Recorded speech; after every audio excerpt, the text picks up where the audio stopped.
Hello HSC 24 batch বৃত্তের সাজেশনমূলক ক্লাসে তোমাদের স্বাগত জানাই। আজকে খুবই গুরুত্বপূর্ণ টপিক নিয়ে আলোচনা করা হবে। যে এখানে দুইটা উদ্দীপক দিয়ে দেখো যে একটি উদ্দীপকে দুইটা বৃত্তের সমীকরণ দেওয়া আছে, আর উদ্দীপক 2তে একটি সরল রেখা দেওয়া আছে, এবং এখান থেকে আমরা টোটাল 6টি প্রশ্ন সলভ করব। ঠিক আছে, তো এই যে 6টি প্রশ্ন সলভ করতে হবে, এই 6টি প্রশ্ন মানে হচ্ছে 6টি টাইপ। এই টপিকগুলো, এই 6টি প্রশ্নের যে বেসিক আলোচনাগুলো আছে, মূল যে আলোচনাগুলো আছে, এই আলোচনাগুলো আমরা প্রথমে করে আমরা হচ্ছে প্রশ্নগুলো সলভ করব। সো তোমরা যদি এই সাজেশনমূলক ক্লাসগুলো করো তাহলে আমি বলে দিয়েছি বৃত্ত A to Z তোমাদের কিন্তু কাভার হয়ে যাবে। ঠিক আছে, তাহলে আমরা প্রথমে ক নাম্বার প্রশ্নটির জন্য যে বেসিক আলোচনা সেইগুলো একটু দেখি। তো দেখো, আমরা প্রথমে এই ক নাম্বার প্রশ্নের জন্য যে জিনিসটা আমরা দেখব, এখানে লক্ষ্য রাখো।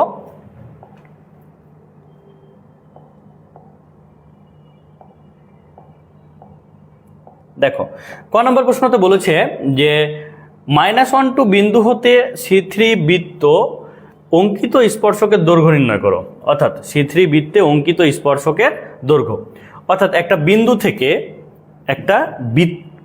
বিন্দু থেকে বৃত্তের যে স্পর্শক থাকবে তার দৈর্ঘ্য নির্ণয়।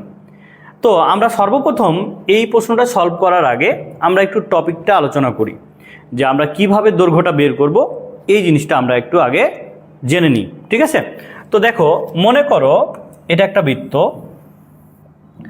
আর এখানে একটা বিন্দু নিলাম। এখন দেখো, এই বিন্দুটা হচ্ছে P of x1 y1, এটা একটা বিন্দু। আর এই বৃত্তের ইকুয়েশনটা ছিল x² + y² + 2g of x + 2f of y + হচ্ছে c = 0। এটা বৃত্তের সমীকরণ ছিল। এখন আমরা যদি এই বিন্দু থেকে বৃত্তের স্পর্শকের দৈর্ঘ্য নিই, মনে করো এই বিন্দুতে বৃত্তটি স্পর্শ করেছে, তাহলে এখান থেকে এটা যদি P হয় তাহলে এটা হচ্ছে P থেকে A, এটা হচ্ছে বৃত্তের স্পর্শকের দৈর্ঘ্য। যদি আমরা বলি যে এই দিকে নিব, তাহলে এখানেও আমরা পাবো P থেকে B, এই দুইটা হচ্ছে স্পর্শকের দৈর্ঘ্য। তো এখানে একটা জিনিস মাথায় রাখবা যে অলওয়েজ PA আর PBটা কি হবে, সমান হবে। অর্থাৎ একটা বিন্দু থেকে, একটা বহিস্থ বিন্দু থেকে যদি আমরা বৃত্তের স্পর্শকের দৈর্ঘ্য বের করতে চাই, তাহলে আমরা এখন কোন সূত্রটি অ্যাপ্লাই করব, এইটা আমরা আগে জেনে নিব। ঠিক আছে, তো দেখো, স্পর্শকের দৈর্ঘ্য আসলে কতটুকু অংশ, এই বিষয়টা তো আমরা ক্লিয়ার হয়েছি নাকি? এই বিষয়টা আমরা ক্লিয়ার হয়েছি না? বলো, এটা তো তোমরা ক্লিয়ার হয়েছো। এখন দেখো যে আমরা যদি PA বা PB এর যদি মানটা বের করি, তাহলে আমাদের সূত্রটা কি হবে? PA মানে PB কি জিনিস? স্পর্শকের দৈর্ঘ্য। তাহলে দৈর্ঘ্য যদি বের করি, তাহলে আমাদের সূত্রটি হচ্ছে, দেখো, যে √, এই যে বৃত্তের যে ইকুয়েশনটা পেয়েছি, ওই ইকুয়েশনে শুধু চলকের জায়গায় আমরা এই বিন্দুটা বসাবো। অর্থাৎ x এর জায়গায় বসাবো x1, y এর জায়গায় বসাবো y1। তাহলে আমাদের ইকুয়েশন, আমাদের সূত্রটা কি আসছে? দেখো, x1² + হচ্ছে y1² + 2g x1 + 2f y1 + হচ্ছে c, এটাই হচ্ছে আমাদের স্পর্শকের দৈর্ঘ্য নির্ণয়। কি ক্লিয়ার? তো তাহলে কতটুকু বৃত্তের স্পর্শকের দৈর্ঘ্য, এই বিষয়টা তো আমরা ক্লিয়ার হয়েছি, তাই না? তাহলে এখন একটা জিনিস লক্ষ্য রাখো, যে আমাদের যে প্রশ্নটা বের করতে বলেছিল, দেখো, -1 বিন্দু হতে C3 বৃত্ত দ্বারা অঙ্কিত স্পর্শকের দৈর্ঘ্য নির্ণয়। তাহলে এখন দেখো, আমরা যদি যে টপিকটা শিখলাম এটা দিয়ে যদি আমরা এখন আমরা স্পর্শকের দৈর্ঘ্যটা বের করি, তাহলে কিভাবে বের করতে পারি? দেখো, যেহেতু -1 বিন্দু ছিল, তাহলে C3 বৃত্ত, তাহলে এখান থেকে আমরা বলতে পারি যে -1 বিন্দু হতে C3 বৃত্তে অঙ্কিত স্পর্শকের দৈর্ঘ্য। দেখো, স্পর্শকের দৈর্ঘ্য, তাহলে আমরা যদি স্পর্শকের দৈর্ঘ্য বের করি, তাহলে আমরা কিন্তু সূত্রটা জানি, যে C3 যে বৃত্তের ইকুয়েশনটা দেওয়া ছিল, এই যেটা C3 বৃত্তের ইকুয়েশন দেওয়া আছে না, এটা, এখানে আমরা চলকের জায়গায় কি করব, আমরা এই -1 আর 2 বসাই দেব। তাহলে স্পর্শকের দৈর্ঘ্য নির্ণয় সূত্র √। এখন দেখো, √x² মানে -1² প্লাস হচ্ছে y² মানে কি 2² -8 × -1, তারপরে -6 × 2, তারপরে প্লাস হচ্ছে 16, এইটা আমরা পেলাম। ওকে, এখন এটাকে যদি আমরা সলভ করি তাহলে দেখো যা পাবো সেটাই কিন্তু আমাদের স্পর্শকের দৈর্ঘ্য। তাহলে এখানে সলভ করে কি পাচ্ছি আমরা, লক্ষ্য রাখো, আমরা এখানে পাচ্ছি 1 প্লাস হচ্ছে 4 মাইনাস আর মাইনাস প্লাস হচ্ছে 8 মাইনাস হচ্ছে 12 আর প্লাস হচ্ছে 16, এটা আমরা পাচ্ছি। তাহলে দেখো লাস্ট ফিনিশিং আমাদের উত্তরটা কি আসছে। দেখো এখান থেকে আমরা যেটা পাচ্ছি যে এই দুইটাকে যোগ করলে 12 হয়, তাহলে এটা কেটে গেল, তাহলে আমাদের থাকছে কত দেখো তো, টোটাল √17। এটাই হচ্ছে আমাদের স্পর্শকের দৈর্ঘ্য, অর্থাৎ -1 2 বিন্দু হতে C3 বৃত্তে অঙ্কিত স্পর্শকের দৈর্ঘ্য। আশা করি তোমরা এই টপিকটা তোমরা ক্লিয়ার হয়েছো, ঠিক আছে, তোমরা এই টপিকটা বুঝতে পেরেছো। তো তাহলে দেখো আমরা যদি স্পর্শকের দৈর্ঘ্য বের করতে চাই, আগে আমাদের মূল কনসেপ্টটা বুঝে নিতে হবে। যদি তোমরা মূল কনসেপ্টটি বুঝতে পারো তাহলে কিন্তু এই টাইপের প্রবলেমগুলো খুব সহজেই কিন্তু সলভ করতে পারবে। নোটি আলোচনা করি, খেয়াল করো। খ নাম্বার প্রশ্নতে কি বলেছে দেখো, খুবই গুরুত্বপূর্ণ এই প্রশ্নটি, যে উদ্দীপকে দেওয়া আছে, বলছে 5 3 আর -5 7 কোনো বৃত্তের ব্যাসের প্রান্ত বিন্দু যদি হয় তাহলে বৃত্তটি ও এস রেখা ছেদ বিন্দু ও মূল বিন্দুগামী বৃত্তের সমীকরণ বের করতে হবে। এই টপিকটি খুবই গুরুত্বপূর্ণ, ঠিক আছে। বলা চলে যে বৃত্ত থেকে যদি সৃজনশীল প্রশ্ন হয় তাহলে হয়তো বা এই প্রশ্নটি মিস্টেক করার কথা না, এমন টাইপের কিন্তু প্রবলেম এটি, ঠিক আছে। সো এই টপিকটা তোমাদের কিন্তু গুরুত্ব সহকারে, মনোযোগ সহকারে কিন্তু বুঝতে হবে। কারণ ভাইয়া দেখো যে একটা প্রশ্ন আসলে কি চেয়েছে, কিভাবে বের করবা, এই জিনিসটা যদি ভালো করে বুঝতে পারো তাহলে কিন্তু তোমরা এই প্রশ্নগুলো খুব সহজেই কিন্তু তোমরা সলভ করতে পারবা, ঠিক আছে। সো দুশ্চিন্তার কোনো কারণ নাই, তোমরা ম্যাথ নিয়ে আর দুশ্চিন্তা করো না। আমি যেহেতু আছি, আমি কিন্তু প্রত্যেকটা চ্যাপ্টারের, অর্থাৎ তোমাদের শর্ট সিলেবাসে যে চ্যাপ্টারগুলো আছে সবগুলো চ্যাপ্টারেই কিন্তু সাজেশনমূলক ক্লাসগুলো তোমাদের জন্য আমি ফ্রিতেই কিন্তু নিব, ঠিক আছে। তোমরা শুধু আমার জন্য দোয়া করো এবং আমার প্রতিষ্ঠানকে ভালোবেসো আর কি, ঠিক আছে। এবার দেখো খ নাম্বার আমরা সলভটা করি। এটা অনেক গুরুত্বপূর্ণ, যদিও একটু বড় হবে প্রশ্নটা, বাট অনেক গুরুত্বপূর্ণ, ঠিক আছে। তো এখানে লক্ষ্য রাখো, প্রথমে দেখো কোনো বৃত্তের ব্যাসের যদি প্রান্তবিন্দু হয়, মনে করো এটা একটা বৃত্ত ছিল, তো এই বৃত্তের ব্যাস, তাহলে কেন্দ্র যেটা থাকবে, কেন্দ্র দিয়ে অতিক্রম করবে ব্যাস, এর প্রান্তবিন্দু মনে করো এটা হচ্ছে 5 3 আর এখানে দেওয়া আছে -5 7। হ্যাঁ, আমরা অক্ষরেখা নিলাম না, এই জন্য 5 3 -5 7 এই জায়গায় হবে না, এটা কিন্তু ভেবো না, ঠিক আছে। আমরা অক্ষরেখায় যেহেতু ধরি নাই, বিন্দুটা আমরা ধরে নিয়েছি, এটা কোনো অসুবিধা নাই। তাহলে এই যে ব্যাসের প্রান্তবিন্দু দুইটা দেওয়া আছে, এটা দিয়ে সর্বপ্রথম আমাদের কি করতে হবে, বৃত্তের সমীকরণটাকে তৈরি করতে হবে। তাহলে আমরা যদি এখন এটা থেকে বৃত্তের সমীকরণ তৈরি করি, দেখো যে বৃত্তের সমীকরণ, আমরা কিন্তু একটি বৃত্তের দুইটা ব্যাসের প্রান্তবিন্দু, অর্থাৎ একটা ব্যাসের যদি দুইটি প্রান্তবিন্দু থাকে তাহলে বৃত্তের সমীকরণের সূত্রটা কি, এটা কিন্তু আমরা আগেই শিখে গেছি, তারপরে তোমাদের আমি মনে করাই দিচ্ছি, ঠিক আছে।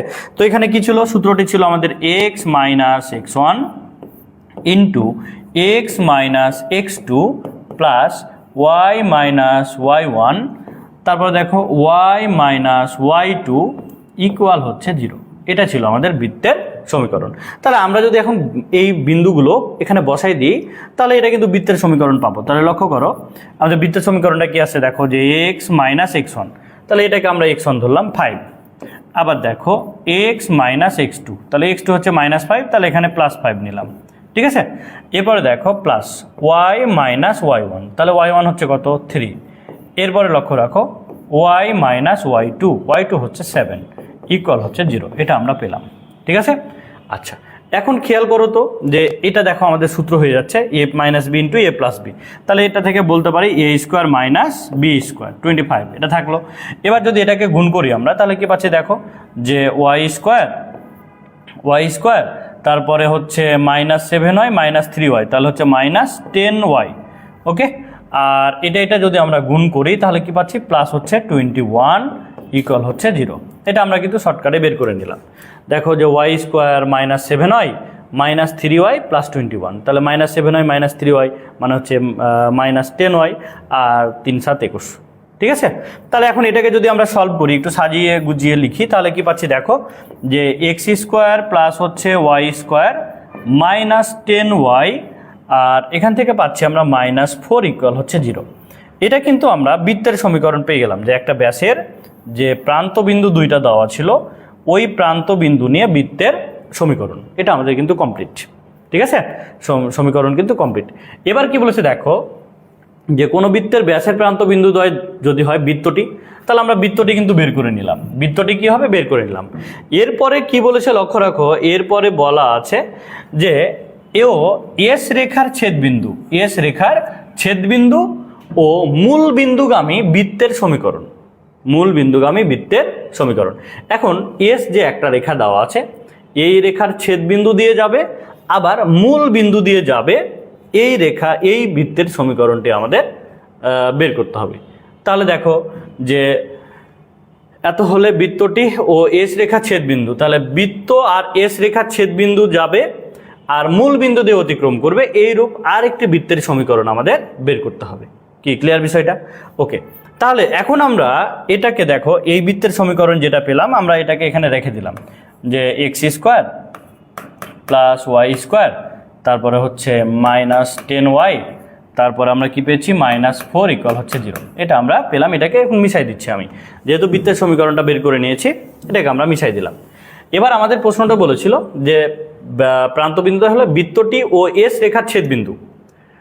এবার দেখো যে মনে করো এই এস রেখাটি এখান থেকে ছেদ করেছে, এখান থেকে ছেদ করেছে এবং মূল বিন্দু দিয়ে অতিক্রম করবে, এরূপ আরও একটি বৃত্তের সমীকরণ বের করতে হবে। তাহলে এই যে দেখো, মনে করো যে এই বৃত্তটির সমীকরণ আমরা বের করব, যেটা এখানে মূল বিন্দু 0 0 বিন্দু দিয়ে যাবে এবং এই এস রেখার ছেদবিন্দু আর হচ্ছে এই বৃত্ত এটা দিয়ে অতিক্রম করবে, এইরকম আমাদের বৃত্তের সমীকরণ বের করতে হবে। তাহলে যখন তুমি দেখবা যে একটা বৃত্ত দিয়ে যাবে আর একটা রেখা দিয়ে যাবে, দেখো আমরা কিন্তু লেকচার 2তে বলেছিলাম যে এরকম দুটা বৃত্ত ছিল, যে এটা যদি ব্যাসের প্রান্তবিন্দু হয় তাহলে আমরা এই বৃত্তের সমীকরণটা কিন্তু বের করতে হয় কীভাবে শিখেছিলাম, যে কোনো একটা বৃত্তের সাথে যে ব্যাসের যেটা ছিল অর্থাৎ রেখার যে সমীকরণ ছিল সেটাকে আমরা কে দিয়ে যুক্ত করে নিয়েছিলাম, তাহলে ওটাই কিন্তু নতুন বৃত্তটা তৈরি হয়েছিল। জাস্ট এখানে ওই জিনিসটাই বুঝিয়েছে যে এই বৃত্ত আর একটা রেখা এটা দিয়ে অতিক্রম করবে এবং মূল বিন্দু দিয়ে যাবে, মানে 0 0 বিন্দু দিয়ে যাবে, তাহলে এরকম বৃত্তের সমীকরণ আমাদের বের করতে হবে। তাহলে লক্ষ্য রাখো, আমরা প্রথমে ওই বৃত্তের সমীকরণটাকে আমরা ধরে নিব, যে ধরি হচ্ছে এটা, মনে করো যদি আমরা ধরি যে এটা হচ্ছে 1 নম্বর সমীকরণ আর এখানে এটা হচ্ছে 2 নম্বর সমীকরণ। ঠিক আছে, তাহলে 1 ও 2 সমীকরণ দিয়ে অতিক্রমকারী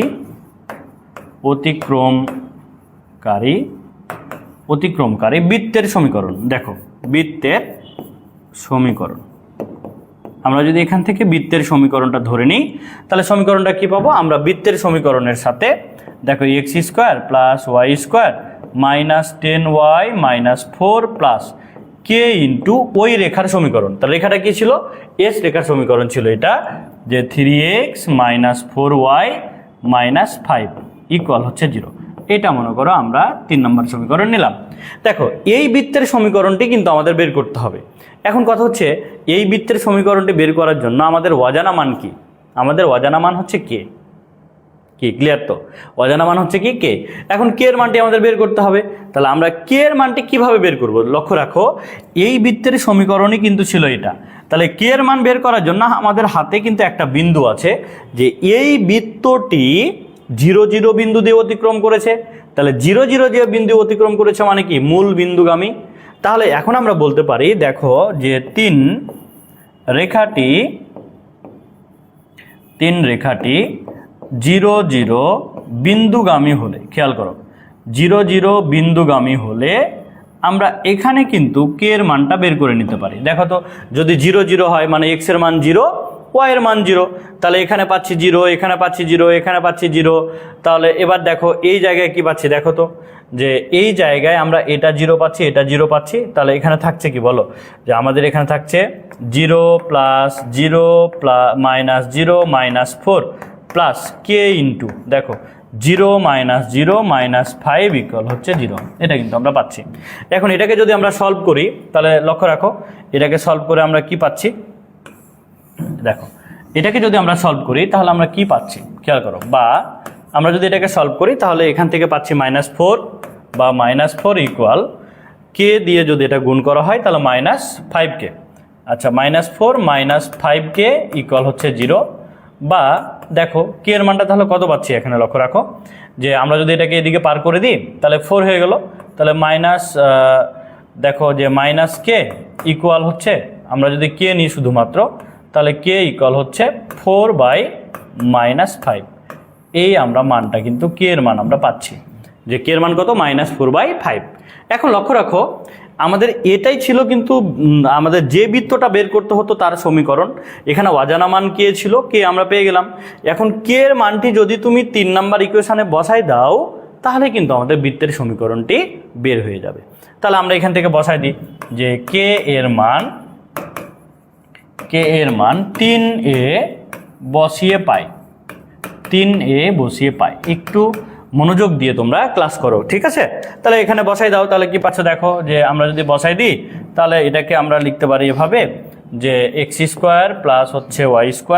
আচ্ছা দেখো x² প্লাস y², তারপরে হচ্ছে -10y, তারপরে হচ্ছে -4 প্লাস কে এর মান, তাহলে কে এর মান ছিল কত -4/5, কে এর মান বসাই দিলাম। এবার হচ্ছে এখানে আমরা পাচ্ছি 3x -4y আর হচ্ছে -5 ইকুয়াল হচ্ছে 0। তাহলে এটা সলভ করে তুমি যা পাবা এটাই কিন্তু আমাদের বৃত্তের সমীকরণ হচ্ছে। তো তোমরা কষ্ট করে এই সমীকরণটা কিন্তু নিজেরাই বের করে নিবা, ঠিক আছে? বাচ্চারা তোমরা লাইভে ক্লাস করতেছো তো নাকি? ওকে,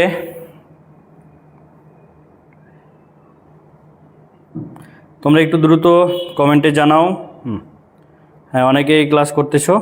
ওকে, যা তুই চলে যা। আচ্ছা, তাহলে আমরা হচ্ছে খ নাম্বার প্রশ্ন কমপ্লিট করলাম। এবার আমরা পরবর্তী প্রশ্নতে চলে যাই। আশা করি তোমরা খ নাম্বার প্রশ্নটি বুঝতে পেরেছো, ঠিক আছে? তাহলে এখন আমরা যদি গ নাম্বার প্রশ্নতে যাই, দেখো গ নাম্বার প্রশ্নটি কি বলেছে লক্ষ্য রাখো যে এখানে দেখো একটা খুবই গুরুত্বপূর্ণ কনসেপ্ট আছে এখানে। হ্যাঁ, যে দেখাও যে C3 ও C4 বৃত্ত দুইটা পরস্পরকে বহিস্থভাবে স্পর্শ করে, এটা আমাদের দেখাতে বলেছে। তো বহিস্থভাবে স্পর্শ করেছে ব্যাপারটা কি, আমরা আগে কন্ডিশনটা দেখব, ঠিক আছে? আগে কি করব, কন্ডিশনটা দেখব যে আসলে কখন বহিস্থভাবে স্পর্শ করবে, কোন কন্ডিশনে। তো এখানে একটা লক্ষ্য রাখো যে কোন কন্ডিশনে বহিস্থভাবে স্পর্শ করবে, এইটা আমরা একটু ক্লিয়ার হই। তাহলে লক্ষ্য রাখো, তো মনে করো যে এটা হচ্ছে একটা বৃত্ত, এটা হচ্ছে একটা বৃত্ত, এই দুইটা বৃত্ত পরস্পরকে দেখো বহিস্থভাবে স্পর্শ করেছে, মানে বাইরে স্পর্শ করেছে। কোথায় স্পর্শ করেছে? বাইরে। তো এখন একটা জিনিস লক্ষ্য রাখো যে 1 নম্বর বৃত্তের জন্য আমরা C1 এটা আমরা যে কোনো একটা মান পেলাম, মনে করো এখানে হচ্ছে আমরা x1 আর হচ্ছে y1, অর্থাৎ বৃত্তের যেহেতু সমীকরণ দেওয়া ছিল, একটা বৃত্তের সমীকরণ দেওয়া থাকলে আমরা সেখান থেকে কেন্দ্র আর ব্যাসার্ধ বের করতে পারি।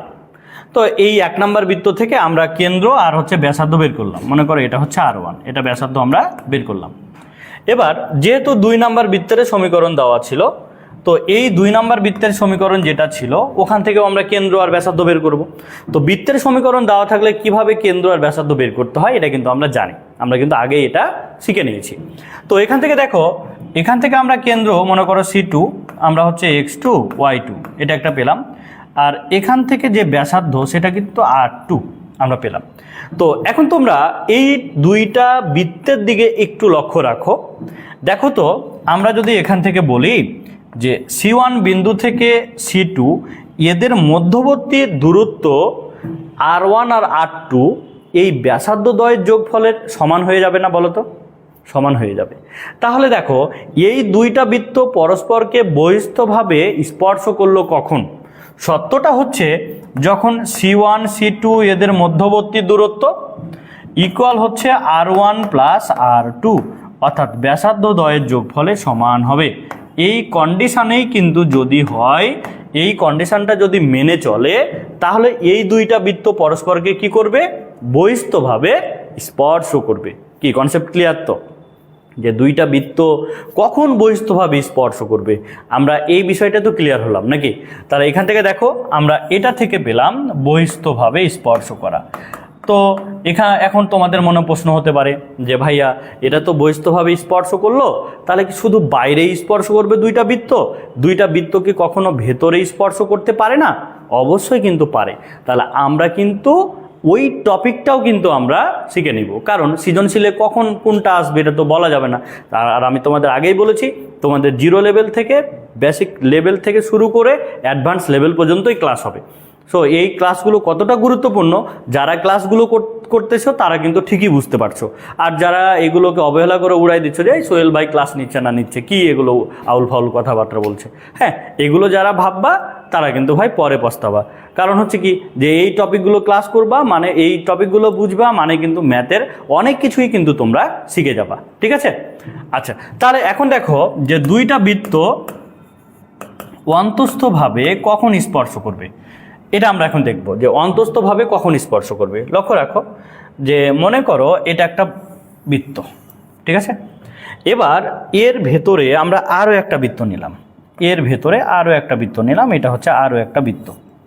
দেখো এই জায়গায় এই বিন্দুতে দুইটা বৃত্ত অন্তঃস্পর্শ করেছে, মানে কি ভেতরে স্পর্শ করেছে না? তাহলে এখন দেখো আমাদের যেটা S1 বৃত্ত ছিল, এটা মনে করো S1 প্রথম বৃত্ত, তাহলে এই বৃত্তের কেন্দ্র হচ্ছে এটা, মনে করো এটা হচ্ছে C1, আর এখান থেকে এই পর্যন্ত হচ্ছে কি বলতো, এখান থেকে এই পর্যন্ত হচ্ছে R1, টোটালটা হচ্ছে কি R1। এটা তো বুঝলা তোমরা যে প্রথম বৃত্তটা দেওয়া ছিল মানে সেখান থেকে কেন্দ্র আর ব্যাসার্ধ আমরা বের করে নিব। এবার দ্বিতীয় বৃত্ত যেটা ছিল, দেখো এই বৃত্তের ক্ষেত্রে মনে করো এটা হচ্ছে কেন্দ্র C2, আর এখান থেকে এই অংশ পর্যন্ত হচ্ছে কি বলতো ভাইয়া R2।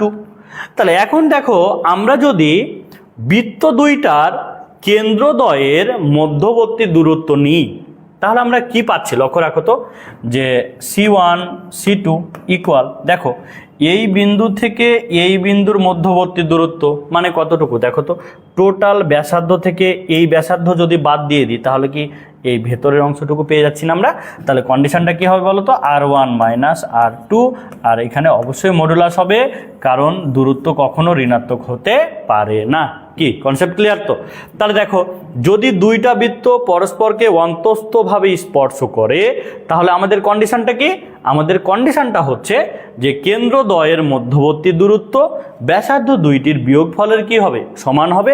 আর দুইটা বৃত্ত যদি বহিস্থভাবে স্পর্শ করে তাহলে কন্ডিশনটা কি হবে, কন্ডিশনটি হবে কেন্দ্রদ্বয়ের মধ্যবর্তী দূরত্ব ব্যাসার্ধ দ্বয়ের যোগফলের কি হবে, সমান হবে। তাহলে এই যে কনসেপ্ট দুইটা শিখলাম, কনসেপ্ট দুইটা আমরা বুঝলাম, এই কনসেপ্ট দুইটা থেকে এখন আমরা প্রশ্নটা খুব সহজেই কিন্তু আমরা সলভ করে নিতে পারি। তাহলে লক্ষ্য রাখো, তাহলে আমরা এখন এটা মিশাই দিলাম, আশা করি তোমরা ক্লিয়ার হয়েছো, ঠিক আছে? আর ক্লিয়ার তোমাদের হতেই হবে, কারণ ম্যাথ কিন্তু বুঝে বুঝেই পড়তে হবে, মনোযোগ দিয়েই পড়তে হবে। যদি ম্যাথ করতে করতে মনোযোগ হারাই ফেলো, মনকে যদি আকাশে উড়িয়ে নিয়ে বেড়াও, তাহলে ভাই তোমার দ্বারা ম্যাথ শেখা হবে না, ম্যাথের তুমি মজাও পাবা না, ম্যাথের মজা পাবা না মানে ম্যাথ তোমার চোখের বিষ হয়ে থাকবে, ঠিক আছে? আচ্ছা, তাহলে এখন লক্ষ্য রাখো যে দেখাও যে C3 ও C4 বৃত্তদ্বয় পরস্পরকে বহিস্থভাবে স্পর্শ করে, তাহলে এই কন্ডিশনটা মিলছে কিনা সেটা আমরা দেখব। তাহলে C3 দেখো যে C3 বৃত্তের কেন্দ্র, আমরা প্রথমে কেন্দ্র বের করে নিই।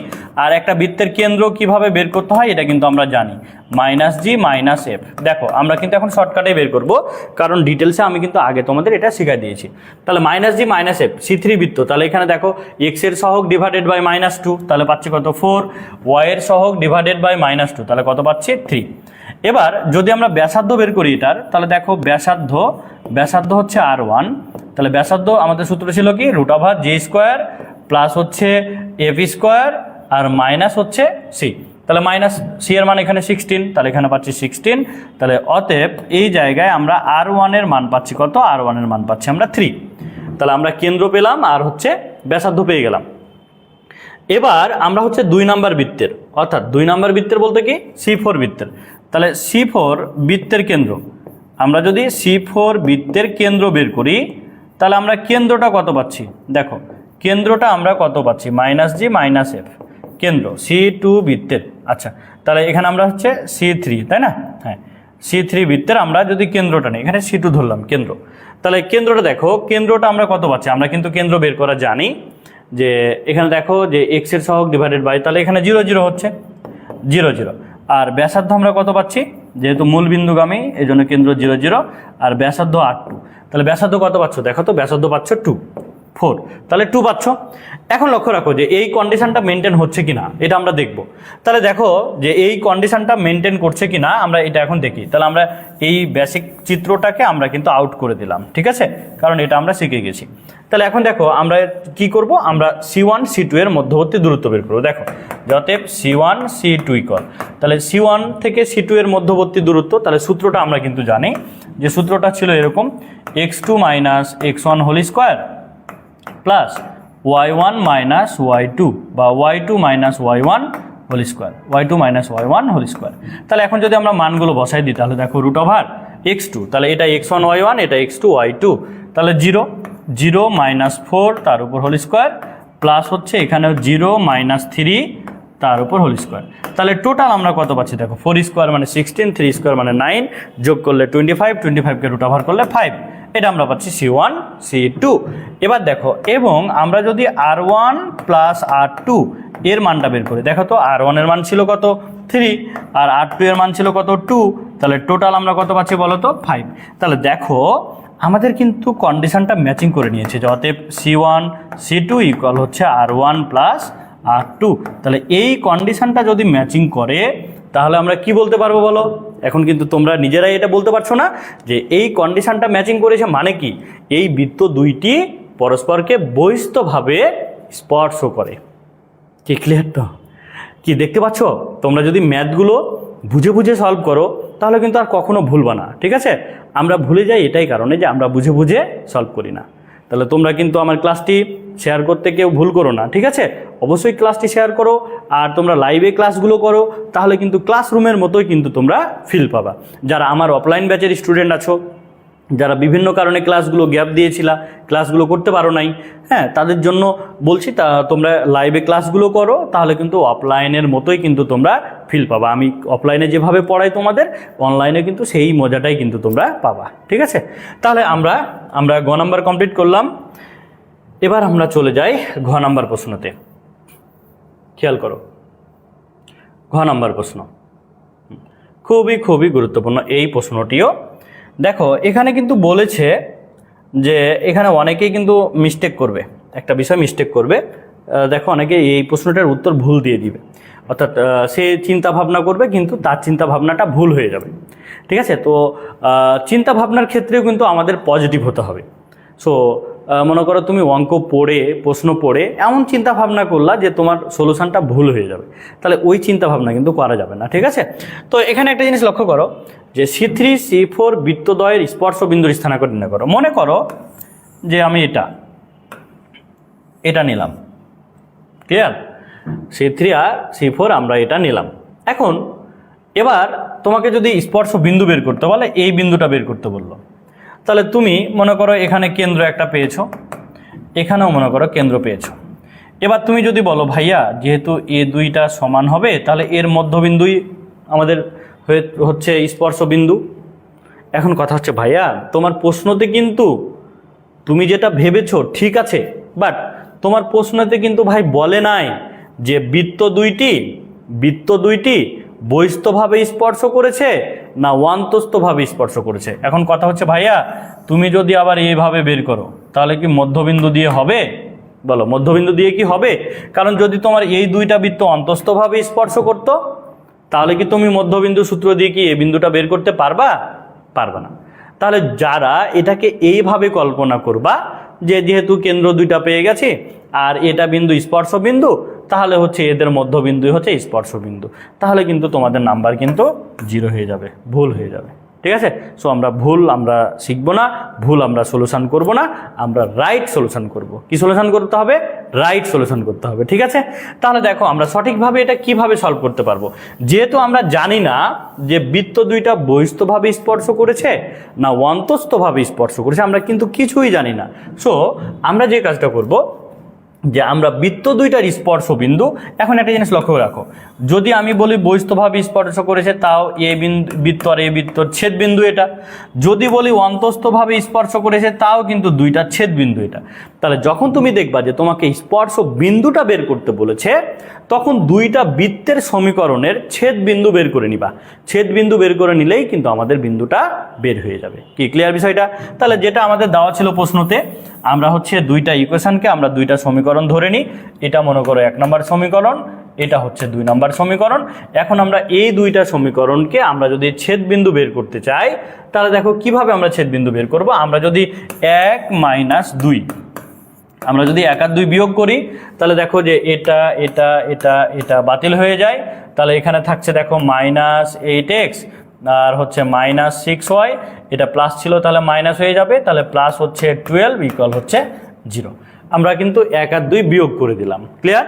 তাহলে এখান থেকে দেখো আমরা যদি 2 দিয়ে আমরা সবগুলোকে কেটে দিই, -2 আমরা যদি কমন নিই, -2 যদি কমন নিই তাহলে কি পাচ্ছি 4x আর হচ্ছে প্লাস 3y আর হচ্ছে -2 মানে -6 ইকুয়াল হচ্ছে 0। তাহলে এখন দেখো এটাকে যদি আমরা এইদিকে পার করে দিই, তাহলে আমরা কি পাচ্ছি 4x প্লাস হচ্ছে 3y -6 ইকুয়াল হচ্ছে 0। এখন কথা হচ্ছে ভাইয়া, আমাদের যেহেতু স্পর্শ বিন্দু বের করতে হবে, মানে কার মান বের করতে হবে? x এর মান বের করতে হবে আর y এর মান বের করতে হবে, তাই না? তাহলে এটাকে ইকুয়েশন করে আমরা x বা y যে কোনো একটা মান বের করি, যে কোনো একটা, কোনো আপত্তি নাই, তুমি যে কোনো একটা খুশি বের করতে পারো। তাহলে এখন দেখো আমরা যদি এখান থেকে মনে করো 4x রাখলাম, তাহলে 6 - 3y, তাহলে অতএব x equal 6 - 3y divided by 4। এটাকে আমরা 3 নম্বর ইকুয়েশন নিয়ে নিলাম। আমরা দেখো এখান থেকে কার মান পেলাম, আমরা এখান থেকে আমরা x এর মানটা কিন্তু পেয়ে যাচ্ছি। এখান থেকে কার মান পাচ্ছি আমরা? x এর মান। এখন কথা হচ্ছে ভাইয়া, x এর মান তো আমরা পূর্ণাঙ্গ মান এখনো পাই নাই। কেন পাই নাই? আমরা y এর মানটি তো জানি না। তাহলে আগে কার মান বের করতে হবে? y এর মানটি কিন্তু আগে বের করতে হবে। তাহলে এখন আমরা কিভাবে বের করব? দেখো এই x এর মানটিকে আমরা যদি 2 নম্বর সমীকরণে বসাই দিই, খেয়াল করো আমরা যে কাজটি করব, x এর মান 2a বসিয়ে পাই, 2a বসিয়ে পাই। যদি আমরা 2 নম্বরে বসাই দিই তাহলে কি পাচ্ছি দেখো তো, 2 নম্বর ইকুয়েশন আমাদের এটা ছিল না। তাহলে দেখো x স্কোয়ার, তাহলে হচ্ছে 6 - 3y ডিভাইডেড বাই 4 তার উপর স্কোয়ার আর প্লাস হচ্ছে y স্কোয়ার ইকুয়াল হচ্ছে 4। এটা আমরা পাচ্ছি। এখন এখান থেকে দেখো, এখান থেকে তুমি হচ্ছে সলভ করে y এর মানটা পাবা। y এর মান যেটা পাবা, ওই y এর মানটিকে যদি তুমি 3 নম্বরে বসাই দাও, দেখো y এর মান 3-এ বসাই দিবা, 3-এ বসালে x এর মান পাবা। তাহলে এখান থেকে যে আমরা x এর আর y এর মানটি পাচ্ছি, এই মানটাই আমাদের স্পর্শ বিন্দু। তাহলে এটাকে সলভ করে তোমরা বের করে নিবা, ঠিক আছে? তাহলে স্পর্শ বিন্দু, তাহলে স্পর্শ বিন্দু কি ছিল? x, y। স্পর্শ বিন্দুটা আমরা এখন এখান থেকে বের করে নিব, এটাই হচ্ছে আমাদের উত্তর। তাহলে এটাকে তুমি সলভ করে মানটা বের করে নিবা, ঠিক আছে? তা আমরা এখানে a - b হোল স্কোয়ারের ফর্মুলা বসাবো, এখানে 4 স্কোয়ার মানে 16 নিব, পরে 16 লসাগু নিয়ে আমরা সলভ করে y এর মানটা পেয়ে যাব। এটা তোমাদের কাজ, তোমরা কিন্তু এটা বের করে নিবা, ঠিক আছে? আবার ভয় পেও না, মনোবল শক্ত রেখে তোমরা ভাববা যে আমি এটা সলভ করতে পারবোই, কেন পারবো না? ভাই যেহেতু আমাকে বুঝাই দিয়েছে সেহেতু আমি সলভ করতে পারবো। এই চিন্তা ভাবনা থেকেই তোমরা এই প্রশ্নটা কিন্তু সলভ করে নিবা, ঠিক আছে? তাহলে আশা করি তোমরা এটা ক্লিয়ার হয়েছে তো? 100% ক্লিয়ার হতে হবে, রাইট? এবার আমরা পরবর্তী প্রশ্নতে চলে যাই। দেখো খুবই খুবই গুরুত্বপূর্ণ প্রশ্ন। দেখো আমরা এখান থেকে C4 বৃত্তের উপরস্থ, অর্থাৎ C4 বৃত্তের উপরস্থ একটা বিন্দুতে স্পর্শক আর অভিলম্বের সমীকরণ আমাদের বের করতে হবে। দেখো C4 বৃত্তটা কি দেওয়া আছে? C4 বৃত্তটা দেওয়া আছে কিন্তু এটা, হ্যাঁ, এখানে C4 বা C3 যে কোনো একটা বৃত্ত থাকতে পারে, কোনো অসুবিধা নাই, ঠিক আছে? তো সর্বপ্রথম একটা বিন্দুতে একটা বৃত্তের উপরস্থ যে আমরা স্পর্শকের সমীকরণ, এটা কিভাবে বের করবো এই জিনিসটা আগে শিখে নিই। মনে করো এটা হচ্ছে একটা বৃত্ত, আর এই বৃত্তের উপরস্থ বিন্দু হচ্ছে এখানে, এটা হচ্ছে x1 আর হচ্ছে y1, x1 আর y1, এটা মনে করো x1 আর হচ্ছে y1। এখন আমরা যদি এই বিন্দুতে স্পর্শকের সমীকরণ বের করি, এই বিন্দুতে স্পর্শকের সমীকরণটা আমরা বের করতে চাই।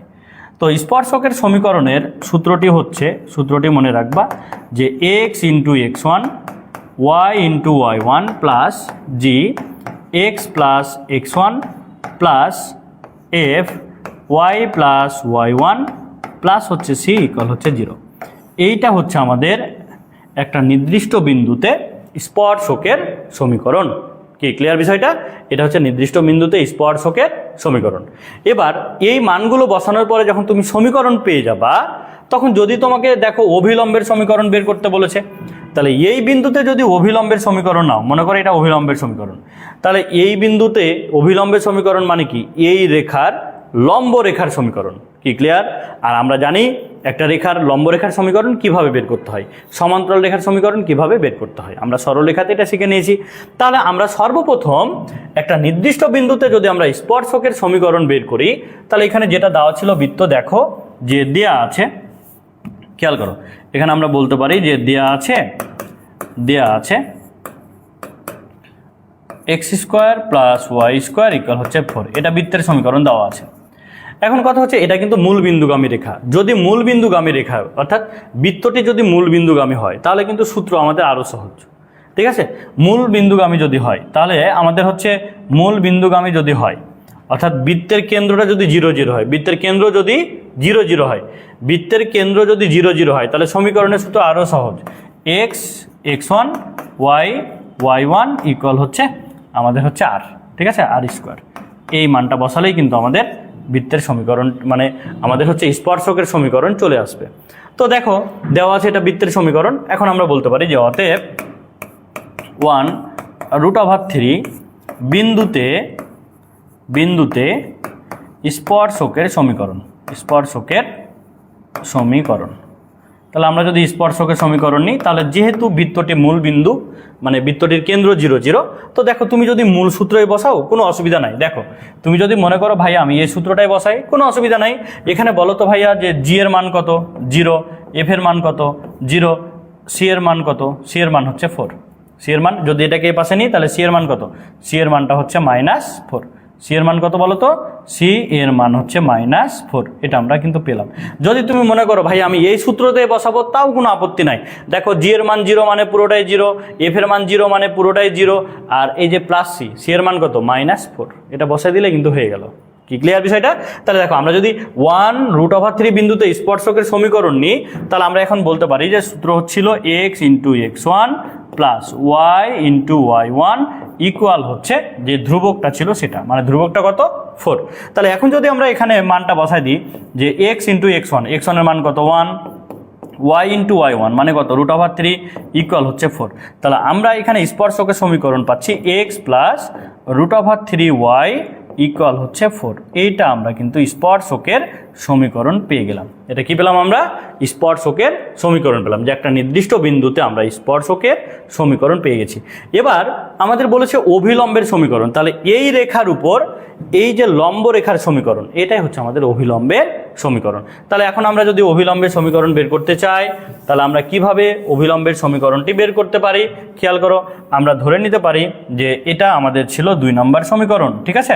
তাহলে এখন অভিলম্বের সমীকরণ মানে এর লম্ব রেখার সমীকরণ। তাহলে আমরা ধরি অভিলম্বের সমীকরণ। তাহলে আমরা কিন্তু জানি যে লম্বরেখার সমীকরণ ধরতে হয় কিভাবে? চলকটার পরিবর্তন, চলকের সহগ পরিবর্তন, মাঝের চিহ্ন পরিবর্তন, তাই না? তাহলে এখান থেকে দেখো আমরা পাচ্ছি √3x প্লাস ছিল মাইনাস আর হচ্ছে y প্লাস হচ্ছে k ইকুয়াল হচ্ছে 0। এটা আমাদের অভিলম্বের সমীকরণ। এখন এখানে আমাদের অজানা মান কি? k। তাহলে k এখন আমাদের বের করতে হবে। তাহলে দেখো এটা থেকে আমরা k এর মানটা কি করতে পারি? যে এই অভিলম্বের সমীকরণ যেহেতু 1√3 বিন্দুগামী, তাহলে এখানে আমরা বলতে পারি যে 1√3 বিন্দুগামী হলে, ঠিক আছে, যদি এত বিন্দুগামী হয়, তাহলে এখানে দেখো এটাকে ধরে নিলাম 3 নম্বর। তাহলে এত যদি বিন্দুগামী হয়, এটা এক্স এর মান, এটা ওয়াই এর মান, তাহলে আমরা এখান থেকে পাচ্ছি কি? দেখো তো √3 আর ওয়াই এর মান -√3 প্লাস কে ইকুয়াল হচ্ছে 0। তাহলে দেখো ভাইয়া আমরা এখান থেকে কে এর মান কত পাচ্ছি, 0 পেয়ে যাচ্ছি না, কে এর মান কত 0। এখন যদি তুমি কে এর মানটি যদি তুমি 3 নম্বরে বসাই দাও তাহলে কিন্তু আমাদের অভিলম্বের সমীকরণ হয়ে যাচ্ছে। তাহলে এখান থেকে বলতে পারো কে এর মান 3a বসিয়ে পাই, কে এর মান 3a বসিয়ে পাই। তাহলে যদি আমরা 3a বসাই দিই তাহলে দেখো তো যে √3x - y ইকুয়াল হচ্ছে 0। এটাই কিন্তু আমাদের ছিল অভিলম্বের সমীকরণ। কি ক্লিয়ার তো? তাহলে আমরা একটা নির্দিষ্ট বিন্দুতে স্পর্শকের সমীকরণ কিভাবে বের করব, অভিলম্বের সমীকরণ কিভাবে বের করব, এই কনসেপ্টটা কিন্তু আমরা ক্লিয়ার হলাম। আশা করি তোমরা এই কনসেপ্ট ক্লিয়ার হয়েছো।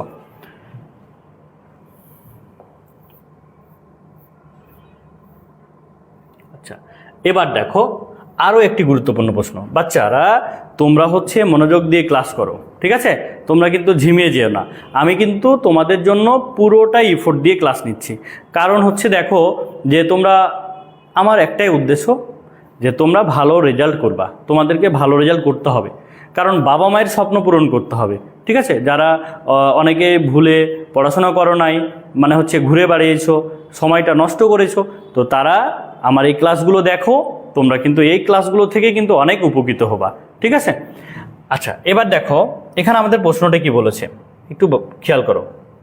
আমাদের প্রশ্নটি বলেছে যে C3 ও C4 বৃত্তদ্বয়ের সাধারণ জ্যা অক্ষদ্বয়ের সাথে যে ত্রিভুজ তৈরি করে তার ক্ষেত্রফল বের করতে হবে। লক্ষ্য রাখো, C3 মনে করো এটা হচ্ছে বৃত্ত, আর C4 এটা হচ্ছে বৃত্ত। এবার এটা হচ্ছে C3 বৃত্ত আর এটা হচ্ছে C4 বৃত্ত।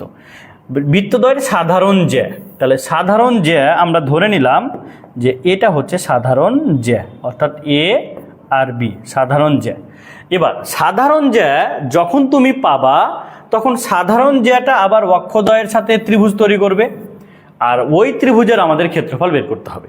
তো মনে করো এই যে সাধারণ জ্যা, এই সাধারণ জ্যাটি মনে করো যে এইটা, ঠিক আছে? তাহলে এ বি এটা মনে করো সাধারণ জ্যা। এই সাধারণ জ্যা যখন অক্ষদ্বয়ের সাথে ত্রিভুজ তৈরি করবে তাহলে ত্রিভুজটা কোনটা হবে বলো তো? এই অংশটা ত্রিভুজ না? তাহলে এই অংশটা ত্রিভুজের ক্ষেত্রফল আমাদের বের করতে বলেছে। তাহলে সর্বপ্রথম আমাদের কাজ কি? আমাদের কাজ হচ্ছে সাধারণ জ্যায়ের সমীকরণ বের করা। যখন তুমি জ্যায়ের সমীকরণ পেয়ে যাবা তখন এই জ্যাটাকে এক্স অক্ষের ছেদবিন্দু, ওয়াই অক্ষের ছেদবিন্দু বের করা, অর্থাৎ এক্স অক্ষের ছেদাংশ, ওয়াই অক্ষের ছেদাংশ, এবং যখন এর ক্ষেত্রফল বের করব তখন আমরা কি করব? যাহা ভূমি ইন্টু উচ্চতা, তাহলে আমাদের ক্ষেত্রফল হয়ে যাবে। অথবা তুমি যদি মনে করো বিন্দু দিয়ে বের করবা তাহলে ঘড়ির কাঁটার বিপরীতে ধরে আমরা এই ক্ষেত্রফলটি আমরা বের করে নিতে পারবো। কি ক্লিয়ার তো বিষয়টা? ক্লিয়ার? তাহলে এখন দেখো আমরা এখান থেকে সর্বপ্রথম আমরা জ্যা এর সমীকরণটা বের করে নিব। তাহলে দেখো আমরা যদি এখান থেকে বলি যে এ বি জ্যা এর সমীকরণ, জ্যা এর সমীকরণ, তাহলে আমরা কিন্তু জানি যে দুইটা বৃত্তের সমীকরণ যদি দেওয়া থাকে তাহলে সাধারণ জ্যা এর সমীকরণটা কি হবে? দুইটা বৃত্তকে মাইনাস করে দিব, অর্থাৎ C3 - C4। তাহলে জ্যা এর সমীকরণটা কি হচ্ছে দেখো, যে আমরা যদি মাইনাস করি তাহলে এটা বাতিল, এটা বাতিল, তাহলে থাকলো কি দেখো তো, যে এটাকে মাইনাস করলে তাহলে আমাদের থাকছে জ্যা এর সমীকরণ হচ্ছে -8x - 6y আর প্লাস হচ্ছে 12 ইকুয়াল হচ্ছে 0। এটা হচ্ছে সাধারণ জ্যা এর সমীকরণ। তাহলে আমরা -2 দিয়ে যদি বাদ দিয়ে দিই তাহলে হচ্ছে 4x প্লাস হচ্ছে 3y আর -6 ইকুয়াল হচ্ছে 0। এটাই কিন্তু আমাদের সাধারণ জ্যা এর সমীকরণ ছিল। এখন সাধারণ জ্যা এর সমীকরণ ছিল, কিন্তু এটাকে কি করতে হবে? এক্স অক্ষের ছেদাংশ আর ওয়াই অক্ষের ছেদাংশে কনভার্ট করতে হবে। তাহলে এখন এটাকে যদি আমরা ছেদবিন্দুগামী রেখার সমীকরণে কনভার্ট করি তাহলে বলতে পারি বা 4x/6 প্লাস 3y/6 ইকুয়াল হচ্ছে 1, কারণ ছেদবিন্দুগামী রেখার সমীকরণ আমরা জানি x/a প্লাস y/b ইকুয়াল হচ্ছে 1। তাহলে এখন যদি আমরা এটাকে কাটাকাটি করি তাহলে আমরা কি পাচ্ছি দেখো, আমরা এখান থেকে পাচ্ছি যে x/3/2 এটা পাচ্ছি আমরা। আচ্ছা, এটা আরও একটু ডিটেলসে করি। দেখো যে 2x/3 আর প্লাস হচ্ছে y/2 ইকুয়াল হচ্ছে 1। এটা এখনও কিন্তু ছেদবিন্দুগামী রেখার সমীকরণ কনভার্ট হয় নাই। কারণ কি, ছেদবিন্দুগামী রেখার সমীকরণে কিন্তু আমরা জানি যে এক্স আর ওয়াই এদের সহগটা অলওয়েজ কত থাকবে, 1 থাকবে। তাহলে যদি আমরা এটাকে দেখো x divided by 3/2 plus y by 2 equal হচ্ছে 1, এটা আমরা পেলাম। ঠিক আছে, তাহলে এখন দেখো যে এখন যদি আমরা ক্ষেত্রফল বের করি, তাহলে আমাদের সূত্রটা কি হবে, হাফ ইন্টু এক্স অক্ষের কর্তৃত্বাংশ, তাহলে এক্স অক্ষের কর্তৃত্বাংশ কত 3/2 ইন্টু ওয়াই অক্ষের কর্তৃত্বাংশ, তাহলে ওয়াই অক্ষের কর্তৃত্বাংশ কত 2। এখন আমরা এটাকে সলভ করে যা পাবো সেটা আমাদের উত্তর। তাহলে কত পাচ্ছি বলো তো, 3/2 বর্গ একক। ওকে, দেখো এখান থেকে আমরা পেলাম যে এটা ছিল আমাদের এক্স অক্ষের কর্তৃত্বাংশ, এটা ছিল আমাদের ওয়াই অক্ষের কর্তৃত্বাংশ। তাহলে আমরা ছেদবিন্দুগামী রেখার সমীকরণ বের করে এক্স অক্ষের ছেদাংশ ইন্টু ওয়াই অক্ষের ছেদাংশ আর হচ্ছে হাফ ক্ষেত্রফলের সূত্র বসাই দিলাম, তাহলে আমাদের উত্তর কিন্তু কমপ্লিট। কি ক্লিয়ার তো? তাহলে দেখো এই যে বেসিক কনসেপ্টগুলো যদি তোমার ক্লিয়ার থাকে, খুব সহজে কিন্তু আমরা এগুলো সলভ করতে পারি। ঠিক আছে, তো আশা করি তোমরা এই প্রবলেমগুলো তোমরা বুঝতে পেরেছো। হ্যাঁ, আর আমরা যে প্রবলেমগুলো আলোচনা করলাম মূলত আমরা বৃত্ত লেকচারে, আমরা আজকে 3 নাম্বার লেকচার নিলাম। তাহলে আমরা বৃত্তের টোটাল আমরা 5টি সৃজনশীল প্রশ্ন সলভ করব, তার মধ্যে আজকে 3 নাম্বার প্রশ্নটা সলভ করা হলো। আমরা আরও 2টি সৃজনশীল প্রশ্ন কিন্তু পরবর্তীতে সলভ করব। ঠিক আছে, তো আমাদের আজকের লেকচার এ পর্যন্ত। প্রত্যেকে ভালো থাকো, সুস্থ থাকো, আল্লাহ হাফেজ।